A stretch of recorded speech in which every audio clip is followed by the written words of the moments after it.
Ike, I want to go through your list of your top 5 rookie QBs. Let's start at the very top. Who you have at the number 1 quarterback that the Steelers should consider bringing in? I know you're gonna say, man, I'm biased, but you already know what I'm about to say. The guy played for the Pittsburgh Panthers, the blue and yellow. Makes sense. Yeah, the 412 that I used as well. And I'm thinking about Kenny Pickett. I'm looking at Kenny Pickett. He shares the facility with Pittsburgh.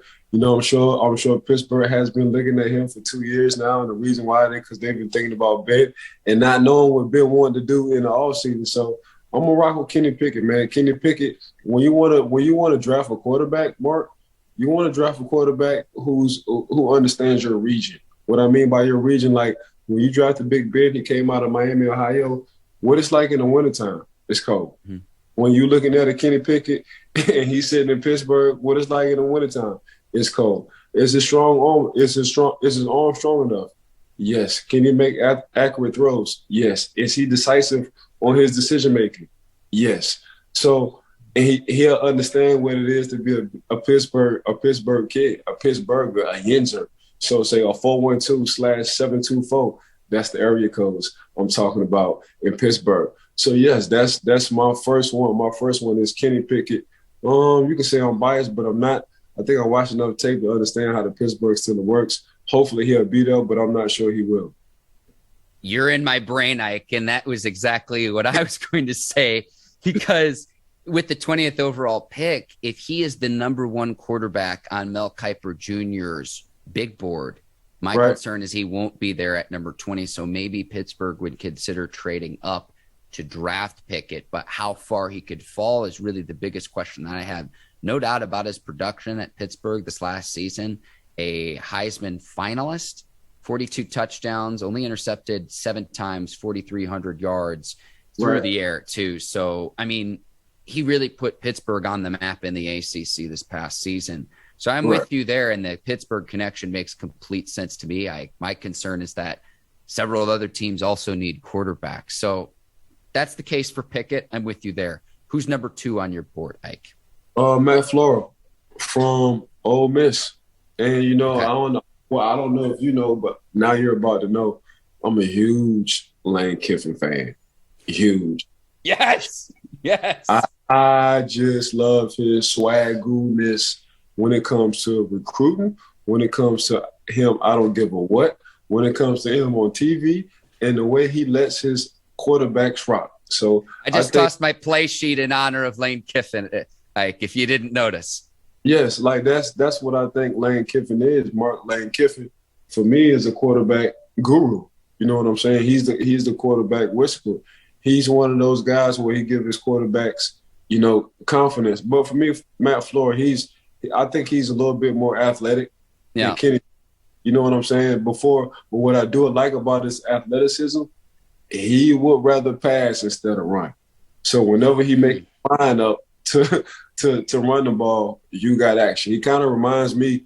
I'm not talking body wise. I'm just talking like a Patrick Mahomes mentality. Like Patrick Mahomes, he runs to throw the ball. He don't really run to scramble. If it's wide open, he'll scramble. You know what I'm saying? But just looking at Matt Corral, man, I like Matt Corral a lot. So he got it. And what I like about it, it's more touch than anything. A lot of quarterbacks coming out of college, they just throw all routes hard, whether they're throwing a swing pass to the running back, whether it's a 3-yard route and it's a slant, they just slinging the ball. Matt Corral isn't like that. Matt Corral puts a lot of touch on it, which I like. He just so happened to be athletic, Mark.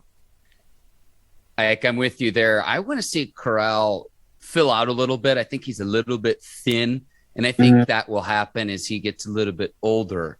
You mentioned Lane Kiffin's propensity for offense, not just as the head coach at Ole Miss, when he was the head coach at FAU in establishing that program, and then when he was the offensive coordinator of Alabama as well.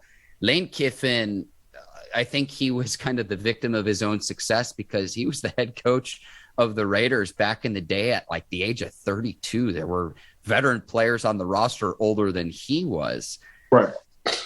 I lived in Knoxville, Tennessee for 2 years of my life, to start my career. And Lane Kiffin only coached at the University of Tennessee for 1 season in 2009. And then he left to take the USC job to fill the void left by Pete Carroll. And even though he was only in Knoxville for one season, in the time I lived there, which was not quite a decade later, several years later, there were still stories about Lane and that were almost like mythical that you would not believe of just what he was like and, what he brings to the table as a head coach. So talk about swag, man, next level with Lane. I love great follow on Twitter, by the way, as well. Oh, 100%. Lane recruit early. Lane recruit my little young buck from Tampa, Bleav. Bleav is one of the youngest, fastest 12-year-olds in the world. And him and his dad, I know. So Lane been recruiting him for at least 3 years now. So it's kind of cool to see that. Ike, who's number 3 on your quarterback's board? Number 3 for me was Carson Strong from Nevada. For me, Carson Strong probably have the strongest arm out the two I just named.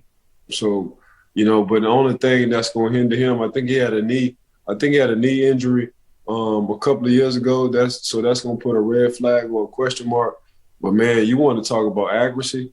I'm talking about Tom Brady accuracy. So now it's cool to have a strong arm, but dang, now I can throw to all my receivers in stride. That's Carson Strong. Or I can just sit in the pocket and sling that thing 65 yards if you really want me to. Mm-hmm. That's Carson Strong. And I think he's very underrated. Now, they're not going to talk about his athleticism, Mark, but he's very underrated when it comes to his athleticism. So just watching a few things from Nevada, they'll probably talk about Nevada talent and who they play. But when it comes down to a quarterback who probably have the strongest arm, probably out the top 10 quarterbacks who going to come out, I would say Carson Strong does for sure. Yeah, I mean, Josh Allen didn't at Wyoming either, Ike. And I know Strong has met with Steelers brass too. The Steelers are really doing their homework in the scouting evaluation process, and they need to, Ike, considering the talent at the quarterback position in the AFC. Let's go to number 4, Ike. Who do you have number 4 on your board for? Sam Howell from North Carolina. Let's not forget Kevin Colbert was in North Carolina earlier this year. Sir. You know what I'm saying? So that kind of hit the light bulb switch in my head when it came down to it. So Kevin Colbert, and even though this is Kevin Colbert's final year as being final draft as being the GM for the Pittsburgh Steelers, the fact that he was in North Carolina looking at Sam Howell said a lot to me. Like, okay, he's definitely on the radar. So when I looked at Sam, I looked at a lot of the games because my mom is in North Carolina. Mark, he would be moving there soon to when I looked at him, I was like, okay, for me, he was just too inconsistent. The talent is there; it was just the inconsistency. And don't forget, he had 2 running backs. You're in my brain, Ike. Come on now. Who handled the ball well? 2,000-yard rushes, I want to say, coming from North Carolina. I'm shooting blanks because his 2 receivers. I know one of his receivers was a dog. His other receiver was a dog as well. So he could have had 2,000-yard running backs and 2,000-yard receivers. So he was cooking with gas when it came down to talent for North Carolina. So it was just a decision making. What I saw was like, man, why did you throw that pass? That's the only thing I saw coming from Sam Howell. But it was just too much inconsistency in that part. As far as like athleticism and having everything you're looking for as a quarterback, Sam got everything you're looking for as a quarterback. For me, from what I saw watching his games, it was just how did you make the Jimmy Garoppolos? Them kind of throws. Yeah. Ike, you say cooking with gas, and cooking with gas, everyone eats. The 2 running backs you mentioned who are now in the NFL, Michael Carter, the Jets running back, and then Javonte Williams coming off a nice rookie season for the Denver Broncos. And so those 2 players were not there collegiately in the 2021 season. And so Howell in North Carolina struggled a little bit, but remember the season before, you had 2 absolute dogs in the backfield for the Tar Heels. We got to round out number 5, Ike, your top 5 to round out your list. Malik Willis from Liberty. We talked about this earlier off camera, Mark, on Kevin Colbert and Coach Tomlin, spending a lot of time at the bowl game for the Pittsburgh Steelers, just talking to not only him but his mom and his dad. And if you read what they said, they was talking about 35 to 45 minutes with the three.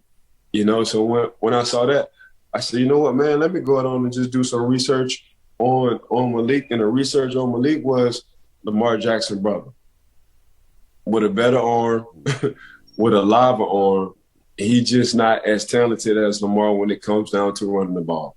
But the fact that I put him in the category as Lamar Jackson, that shows you everything about his athleticism. The fact that when you watch tape and he's standing on the opposite hash and he throws it on the opposite number, said a lot about his arm. Because now my playbook is wide open. If you look at a lot of quarterbacks in the league, man, they can't throw it from numbers to the other hash. So that's why the playbook closes. But the fact that, Malik can throw from the opposite number to the opposite hash says a lot. The fact that he can put touch and understand and he can read his zone from man coverage says a lot. The fact that, man, if you want to blitz him, he can scramble, he can make up yards, and he can get yards like a Lamar Jackson says a lot. Now it's just on the Pittsburgh Steelers if they want to do their research and draft the young man. Now it's on the Pittsburgh Steelers to be like, you know what, AFC North, we got a guy who can pass just as well as Lamar Jackson. Maybe he's not as athletic as Lamar, but here we go, we got action. So I'm thinking in my mind, I'm going to go ahead and tell you first, if the Pittsburgh Steelers will draft their quarterback, it would be Malik all day. Wow. My personal opinion, I'm going to go ahead and let you know right now. Wow. Ike, to recap, your top five: Kenny Pickett from Pittsburgh, Matt Corral, Ole Miss, Carson Strong of Nevada, Sam Howell of North Carolina, and Malik Willis from Liberty. I'm excited to talk about all of this again in a few weeks once the underwear Olympics of the NFL Combine gets underway and we go position group by position group. Say who the top guys. You like that, Ike? Yes, sir.